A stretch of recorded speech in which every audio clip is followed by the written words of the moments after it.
74 жаштагы Курманбек ата мындан 3 күн мурда таяк таянып баса албай келген. Бүгүн өз алдынча басып калды. Сыныгчы Максат Абдырасуловду угуп атайын Жалалабадтан жол артып келдим эле. Үмүттүүм орундалды. Жакшы болуп калдым дейт ата.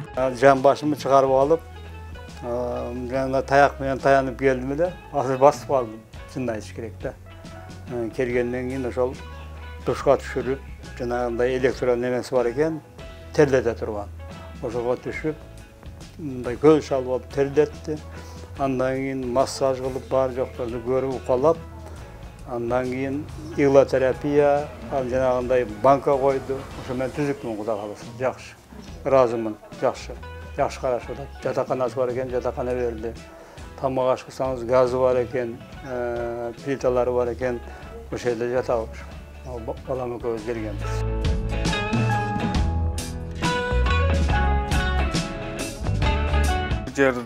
Дарылоочу мануалдык терапия боюнча жеке ишканабыз.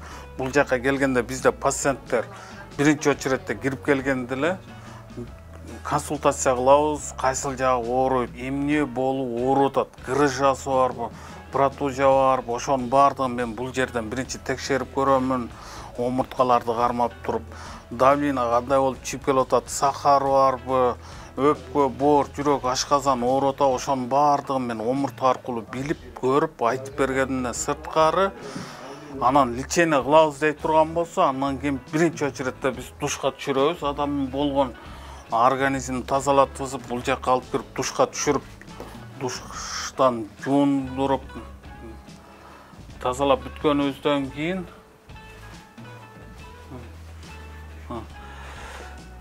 бизде мындай энергетический капсула деген аппарат бар. Бул аппаратка салып туруп, сөөктү болгон нерсени эритип, мышцаларды бошотуп алабыз да, сөөктө сууктар чыгарып алып туруп, андан кийин мануалдык терапияны баштайбыз. Бизге булга келатканда ар бир пациенттер өздөрү менен просто протез алып келиш керек. Андан просто протез алып келсе, немесине кийинки оорусуна өзүнө жеңилдик болот да, башка адамдан оору жукпайт дегенде, башка оору жугузбайт. Анан ошонун аппараттан чыккандан кийин биз ар бир пациенттерге аппак форма подарок этебиз, берилет. Бул жактан сатып албайт, биз өзүбүз беребиз ошол форманычы. Ошол форманы бергенден мыякта мануалка кылабыз. Мануалкабыз бүткөндөн иглотерапияга киргизебиз. Иглотерапиядан бул жакта банка коюп, ийне сайып бүт неме кылабыз да, алдагыдай. Терапияны алып бүткөндөн кийин, анан кийин биз туздук комнатага койгонбуз атайын. Ошо туздук комнатага киргизип туруп тазалайт да. Бизде только тазалайбыз.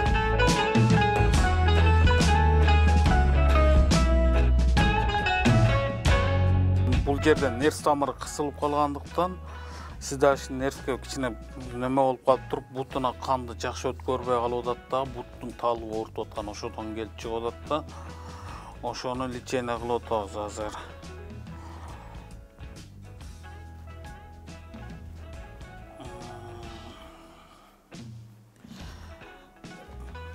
Эче сизге бүгүн канча күн болуп калды эле? 5-күн. Нерв тамырлар кысылгандыктан орунун көп нерселери келип чыгат да. Омуртка баардык организмге жооп берет. Жүрөк оору, өпкө, ашказан, өт, баш, бүттүнө омуртка жооп берет да. Омуртка адамдын стойкасы деп коелу. Мындай омуртка түз болсо, эч кандай оору келип чыкпайт да. Омуртка кыйшык болуп, ички организм кыйналганын баардыгы ошо омурткадан келип чыгат да.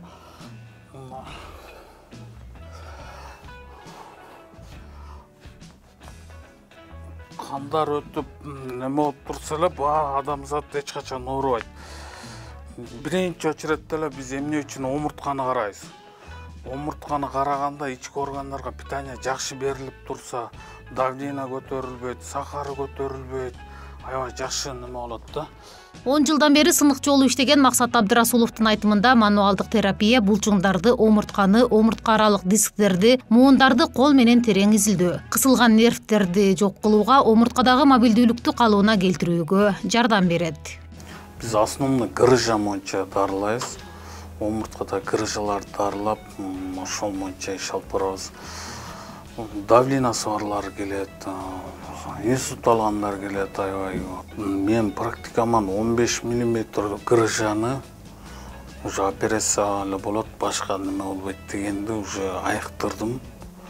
15 мм грыжаны, андан сырткары ДСПларды аябай көп баспай, өмүрү баспай, 16-17 жылдан бери жаткандарды уже балтакка тургузуп, толук адам канды басып кетпесе да балтакка туруп, өз алдынча тамак кылганга жардам кылып бердим.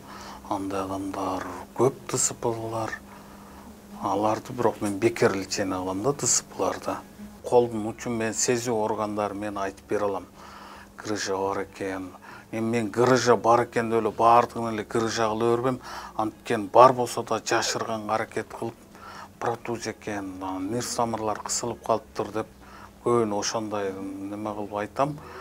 Анткени адамга канчалык сен грыжасың десең, ошончалык мен грыжамын деп туруп алып өзүн таштай берет.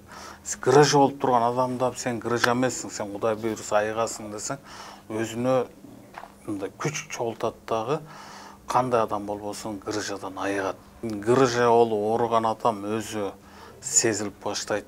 Мисалы үчүн шейнидан ооруй турган болсо, постоянно кулагында шум болуп, көзү караңгылашып, баштары ооруп, неме болуп калышы мүмкүн.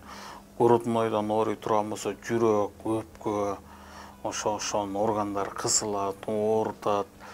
Өзүн жаман акыбалда сезип калат да. Анан белде грыжа болуп турган болсо, буттары ачышып, мындай басканда мындай мышцалар тартылышы ооруп, ошонун айынан грыжа болгондор сезилет да. Томографияга түшсө обязательно грыжа болуп чыгат алары. Бейтап энергетикалык капсулада денесин жибитип сыныкчыдан укалуу алгандан кийин элдик дарыгер Кумар Бугубаев банка коюп, чыгыштын салттуу ийне менен дарылоо терапиясын колдонуп, омуртка булчуңдун нерв системаларын ойготуп берет. Элдик дарыгер Корея, Кытай окуу борборлорунда окуп, билим алган. Бул жерде өзүңөр байкагандай ийне сайынын өзгөчө методикасын көрүп турасыңар. Буга чейин банка өзүнчө коюлуп, ийне өзүнчө сайылса, бул жерде эко комбинированный кетет. Эко чогуу сайылат. Бул авторский методика. Көптөгөн жылдар бою ошо тажрыйбага таянып, ушул методиканын жакшы результат жыйынтык берерине ынандык. Буга чейинки методикаларда биз Кытайдын УСИН концепциясы боюнча цунский метод подбороточек деп коет. Цунь боюнча сайчылык, кийин меридиан боюнча иштеп жүрдүк. Бирок азыркы ушу 20 жылдык тажрыйбадан кийин ынандык.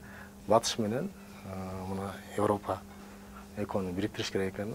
Бул жерде биз адамдагы эң негизги проблемалар ошол омурткадагы жана булчуңдагы проблемалар. Бул корешковый миофасциальный синдром деп коет. Корешковый синдром бул омуртканын өзүндөгү боль, оорунун ачагы да, оорунун булагынан пайда болгон болсо, миофасциальный синдром ал булчуңдагы оорудан пайда болот. Экөөнү тең чечпесек, көбүнчө чистый мануальщиктер омуртканы гана түздөп койсок проблема чечилет деп айтылат. Бирок булчуңдагы миофасциальный синдром, булчуң тарамыштагы түйүлүү ошол жердеги чыңалууну кой бербесек, ал дагы кайра эле омуртканы түздөп койгон омурткаларды кайра тартып кетет. Биздин ишканада эко комбинированный да, ушу команда болуп иштейбиз. Максат ошол омурткаларды түздөп берсе, мен булчуңдагы тарамыштагы проблемаларды чечип берем. Эң негизгиси психологический оорулар бар го, отклонение, шизофрения, эпилепсия сыяктууларды этиятташ керек. Бул жерде анан фобиясы барларды дагы коркот го, ийнеден корккон, аларды этияттайбыз. Основном ошол. Бул ийненин эң сонун жери противопоказаниясы почти минимальный да. Көпчүлүк учурда только положительный эффект берет. Жакшы оң таасир берет. Ошон үчүн билген адис болсо, эч мындан коркпош керек. Ийне бул рефлексия терапиядагы эң байыркы тарыхы 1000 жылга, 3000 жылга чейин таянган ушундай тарыхы бар методика. Болгон эле ийнеде ички резерв ойготулат. Мындайча айтканда, адамда определенный потенциал бар да, ички резерв. Ал колоссальный, өтө чоң потенциал. Даже адам раковый ооруларды жеңе алат организминче, жеңе алат. Болгону биз ошо ийне сайын менен ошол ички резервтер, ички потенциалды ойготуп беребиз. Бул бейтапта проблема именно воспаление седалищного нерва. бул организмде эң чоң нерв, седалищный нерв. Ошол могул жерде поясничный отделден защемление болуп, бул жактан уже кысылып калып, кан өтпөй, анан уже воспаление болуп, питание барбай, ушундай буттун учуна чейин ооруп, ушундай бир бейтапты ушундай акыбалга жеткизген да. Бул жерде мануальный терапия кылынгандан кийин, омурткалар ордуна коюлгандан кийин биз көрдүңүздөр, бул бир эле поясничный отделди өзүн карабастан, бул омуртка тутуму бир бүтүн да. Бул жерде грудной отдел, вот верхний грудной отдел позвоночника, и нижний грудной отдел позвоночника и поясничный отдел. Үчөөнү комбинировать этип, омуртканын коррекция кылып атабыз да. Банка койгон ине сайылган жерлердеги мышцаларды расслабление кылып туруп, ошол мышцалар кайра ордуна келген омурткаларды тартып кетпес үчүн ушундай комбинацияны колдондук. Туз бөлмөдө бейтап 5 чөптүн кошулмасынан жасалган чайды ичип, денесин сергитип, ички организмди тазалоо менен бронхит, өпкө, дем алуу органдарынын оорусунан айыга алат. Элдик дарыгерлер бейтапты 5 күндөн 7 күнгө чейин дарылайт.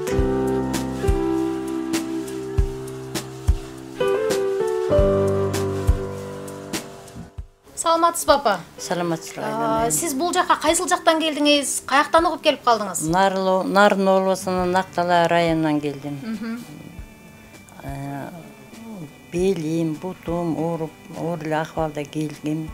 Келгениме 7 күн болду, мына бүгүн жакшы болуп чыгып баратам. Ден соолугум жакшы. Бардыгын нормалдаштырды. Омурткаларым кыйшайып калыптыр, салды. Ыраазымын жакшы экен, бейиштин төрүндөй. Балдардын колу жеңил экен, жакшы.